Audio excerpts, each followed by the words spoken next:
தேவனுடைய பரிசுத்த நாமத்திற்கு மகிமை உண்டாவதாக. பிரேயர் வாய்ஸ் சாட் குழுமத்தின் மூலியமாக இந்த மதிய வேளையில் உங்கள் அனைவரையும் சந்திப்பதில் மிக்க மகிழ்ச்சி அடைகிறேன். ஆண்டவராகிய கர்த்தர் என் பலன், என் பலனாகிய கர்த்தாவி உம்மில் அன்பு கூறுவேன். சோர்ந்து போகிறவனுக்கு கர்த்தர் பலன் கொடுத்து சத்துவம் இல்லாதவனுக்கு சத்துவத்தை பெருக பண்ணுகிறவர்.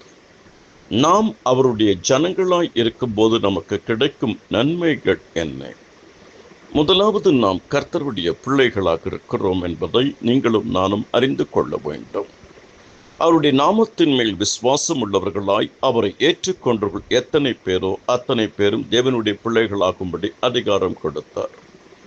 நாம் தேவனுடைய ஜனங்களாக, அவருடைய பிள்ளைகளாக, அவருடைய ஸ்வீகார புத்திரராக, அவருடைய சுதந்திரமாக இருக்கும் பொழுது நமக்கு தேவன் பலன் கொடுக்கிறவராக இருக்கிறார்.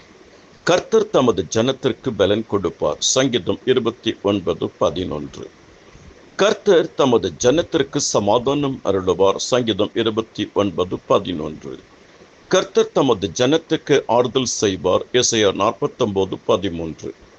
கர்த்தர் தம்முடைய ஜனத்தின் நிந்தையை நீக்குவார். எசையா 25:8. கர்த்தர் தம்முடைய ஜனத்தின் சிறையிருப்பை மாற்றுவார். சங்கீதம் 14:7. கர்த்தர் தம்முடைய ஜனங்களை ஆசீர்வதிக்கிறவராக இருக்கிறார். நிச்சயமாகவே நான் உன்னை ஆசீர்வதித்து உன்னை பெருக பண்ணுவேன். இஸ்ரவேலே, நீ பாக்கியவான், கர்த்தரால் ரட்சிக்கப்பட்ட ஜனமே, உனக்கு ஒப்பானவன் யார்? உனக்கு சகாயம் செய்யும் கேடகமும் உனக்கு மகிமை பொருந்திய பட்டயம் அவரே. அவருடைய வார்த்தையை கேட்டு அதன்படியாக நாம் நடக்கும் பொழுது நிச்சயம் நீங்களும் நானும் அவருடைய ஜனமாக மாற முடியும். நாம் தேவனை தொழுது கொள்வர்களாக இருக்க வேண்டும். விசேஷித்த விதமாக பரிசுத்தமாக வாழ வேண்டும். கர்த்தர் உங்களை ஆசீர்வதிப்பார். ஆமென்.